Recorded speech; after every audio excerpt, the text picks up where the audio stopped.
కాంగ్రెస్ అధినేత్రి సోనియా గాంధీ నివాసానికి కర్ణాటక ఆపద్ధర్మ ముఖ్యమంత్రి సిద్దరామయ్య వెళ్లారు.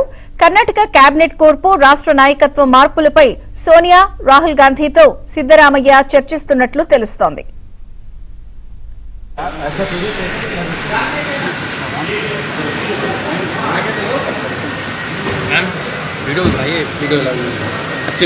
सर एक सेकंड नहीं ना, मैं सवाल करना है.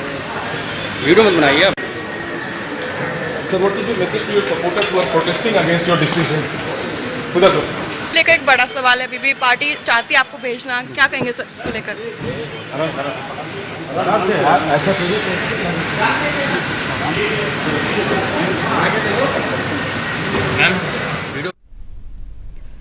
కాంగ్రెస్ అధినేత్రి సోనియా గాంధీ నివాసానికి కర్ణాటక ఆపద్ధర్మ ముఖ్యమంత్రి సిద్దరామయ్య వెళ్లారు. కర్ణాటక కేబినెట్ కోర్పు రాష్ట్ర నాయకత్వ మార్పులపై సోనియా, రాహుల్ గాంధీతో సిద్దరామయ్య చర్చిస్తున్నట్లు తెలుస్తోంది. ఇక ఢిల్లీ నుంచి మరిన్ని అప్డేట్స్ మా ప్రతినిధి సతీష్ లైవ్ లో అందిస్తారు. Satish. Vijay Chandrika Congress parliamentary party chairperson Sonia గాంధీతోని కర్ణాటక ఆపద్ధర్మ ముఖ్యమంత్రి సిద్దరామయ్యతో పాటు ఆయన కుమారుడు యతీంద్ర సైతం కూడా సమావేశమయ్యారు. సుదీర్ఘంగా ఈ సమావేశం కొనసాగుతుందని చెప్పాల్సి ఉంటుంది. దాదాపు సమావేశంలో అటు సోనియా గాంధీతో పాటు రాహుల్ గాంధీ సైతం కూడా సోనియా గాంధీ నివాసానికి ఉదయాన్నే చేరుకున్నారు. ప్రస్తుతానికి భేటీ కొనసాగుతుందని చెప్పాల్సి ఉంటుంది. అధిష్టానం ఆదేశాల మేరకే తాను ముఖ్యమంత్రి పదవికి రాజీనామా చేస్తున్నాను, హైకమాండ్ సూచన మేరకే ఈ నిర్ణయం తీసుకున్నానంటూ కూడా నిన్న సిద్దరామయ్య మీడియా సమావేశాన్ని ఏర్పాటు చేసి ఆ మీడియా సమావేశం ముఖంగా కూడా ఇదే అంశాన్ని స్పష్టం చేశారు. అయితే మీడియా సమావేశానికి ముందే నేరుగా గవర్నర్ బంగ్లాకి వెళ్ళి గవర్నర్ కార్యదర్శికి తన రాజీనామా లేఖను సమర్పించారు. అనంతరం నిన్న సాయంత్రం గవర్నర్ కర్ణాటక చేరుకున్నారు. అనంతరం ఈరోజు ఉదయానికి ఆయన రాజీనామా లేఖపై సంతకం చేయడం జరిగింది.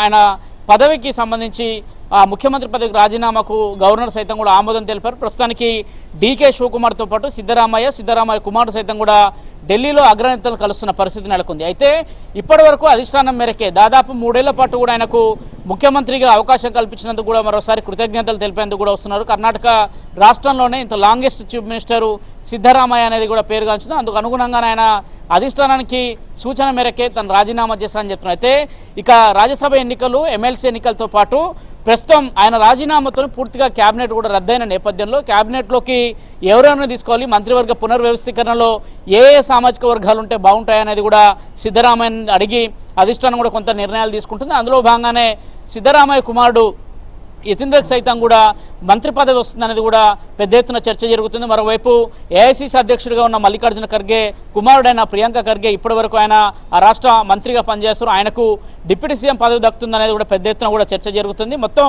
4 సామాజిక వర్గాలకు సంబంధించి కర్ణాటకలో కొంత ఎక్కడ ఎలాంటి సామాజిక వర్గాల గొడవ రాకుండా ఎన్నికలు కూడా 2 ఏళ్లలోపు ఉన్న నేపథ్యంలో సామాజిక వర్గాలని అంచనా వేసుకుంటూ వారికి మంత్రి పదవులు కేటాయించే దిశగా మరోవైపు డిప్యూటీ సీఎం పోస్టులు దాదాపు 4 డిప్యూటీ సీఎం పోస్టులు కూడా క్రియేట్ చేశారనేది కూడా కొంత చర్చ జరుగుతుంది. అదేవిధంగా డీకే శివకుమార్కు ఖచ్చితంగా ముఖ్యమంత్రి పదవి వరిస్తుందనేది కూడా దాదాపు పూర్తయిన అంశం అని చెప్పాల్సి ఉంటుంది. ఇక మార్గం కూడా సులువైందని చెప్పాల్సి ఉంటుంది. నిన్న సాయంత్రం కూడా ఇద్దరు ఒకే దాటిగా మీడియా సమావేశాన్ని ఏర్పాటు చేశారు. అదే అంశాన్ని స్పష్టం చేశారు. అయితే బెంగళూరులో ఈరోజు శాసనసభ పక్ష సమావేశం కాంగ్రెస్ సంబంధించి సాయంత్రం ఉండబోతుంది. దానికి మొదట కాంగ్రెస్ అధిష్టానానికి కృతజ్ఞతలు తెలుపుతూనే అవకాశం ఇచ్చిన రాహుల్ గాంధీకి, సోనియా గాంధీకి, అదేవిధంగా ఖర్గేని కలిసి వారికి ప్రత్యేక ధన్యవాదాలు తెలిపిన అనంతరం కూడా తిరిగి ఇద్దరు నేతలు కూడా అటు కర్ణాటక వెళ్ళే అవకాశం, బెంగళూరు వెళ్ళే అవకాశాలు చాలా స్పష్టంగా కనిపిస్తున్నాయి.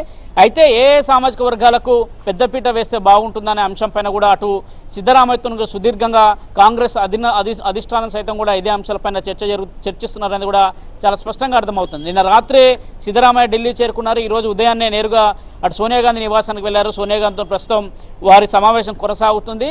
అయితే ఆ రాజ్యసభ తనకు కేటాయిస్తారు, రాజ్యసభ ఇస్తారనే అంశాలపైన మాత్రం ఎక్కడ కూడా సిద్దరామయ్య తనకు రాజ్యసభ ఇష్టం లేదనే అంశాన్ని చాలా స్పష్టంగా చెప్తున్నారు. దాదాపు ఇంకా 2 ఏళ్ల ఎమ్మెల్యే పదవి కాలం ఉంది. ప్రజలు తమకు ఓటు వేసి గెలిపించిన నేపథ్యంలో ఇంకా అక్కడే ఉండదలుచుకున్నాను, కర్ణాటక డెవలప్మెంట్ తనకు ఇంపార్టెంట్ అంశాన్ని కూడా నేను స్పష్టం చేసిన నేపథ్యంలో ఇక రాజ్యసభ రేసులో ఒకవేళ రాజ్యసభకు నిర్ణయం తీసుకుంటే రాజ్యసభ రేసులో ఎవరెవరు వస్తారనేది, లేకపోతే ఈరోజు జరుగుతున్న చర్చల ద్వారా కూడా రాహుల్ గాంధీ సిద్దరామయ్యను ఒప్పించే అవకాశాలు కూడా చాలా స్పష్టంగా కనిపిస్తున్నాయి. ఎందుకంటే ప్రస్తుతానికి బీసీ సామాజిక వర్గానికి సంబంధించిన ఒక నేత కూడా ఢిల్లీలో కాంగ్రెస్ పార్టీకి ఉంటే బాగుంటుందని కూడా అధిష్టానం ఆలోచన చేస్తుంది. అందులో భాగంగానే సిద్దరామయ్యను ఒప్పించే అవకాశాలు కూడా చాలా స్పష్టంగా కనిపిస్తున్నాయి. మొత్తం కర్ణాటక నుంచి 4 రాజ్యసభ స్థానాలు ఖాళీ అవుతున్నాయి. 4 రాజ్యసభ స్థానాలకు రేపు జూన్ 21 నుంచే నోటిఫికేషన్ ఉంటున్న నేపథ్యంలో ఒకవేళ సిద్ధరామయ్య గాక ఒప్పుకుంటే ఖచ్చితంగా సిద్ధరామయ్యకు రాజ్యసభ వరించే అవకాశాలే. సిద్ధరామయ్య సేవల్ని ఇక్కడ కాంగ్రెస్ పార్టీ వాడుకునే అవకాశాలు చాలా స్పష్టంగా ఉన్న నేపథ్యంలో మొదట మాత్రం పార్టీకి అదేవిధంగా రాష్ట్రంలో జరుగుతున్న పరిణామాలు కావచ్చు, మంత్రివర్గ పునర్వ్యవస్థీకరణలో ఎవరెవరికి చోటు కల్పించి ఏ సామాజిక వర్గాలకి న్యాయం చేస్తే బాగుంటుందనే అంశాలపైన కూడా సుదీర్ఘంగా అటు సోనియా రాహుల్ గాంధీతో కూడా ఒక కీలక సమావేశం అయితే జరుగుతుంది. మధ్యాహ్నానికి సిద్ధరామయ్య నేరుగా బెంగళూరు చేరుకునే అవకాశాలే. మరోవైపు డీకే శివకుమార్ సైతం కూడా ఢిల్లీలో ఉన్నారు. ప్రస్తుతం ఆయన డిప్యూటీ సీఎంగా కొనసాగుతున్న నేపథ్యం ఆయనకు సీఎం మార్గం పూర్తిగా సుగమైందని చెప్పాల్సి ఉంటుంది. మరోవైపు ఆయన కూడా ఈరోజు సోనియా గాంధీని రాహుల్ గాంధీని కలిసి సాయంత్రానికిలోగా కూడా బెంగళూరు వెళ్లే అవకాశాలు శాసనసభ పక్ష సమావేశంలో డీకే శివకుమార్ని ముఖ్యమంత్రిగా ఎన్నుకునే అవకాశాలు చాలా స్పష్టంగా కనిపిస్తున్నాయి. విజయ చంద్రిక. Thank you Satish.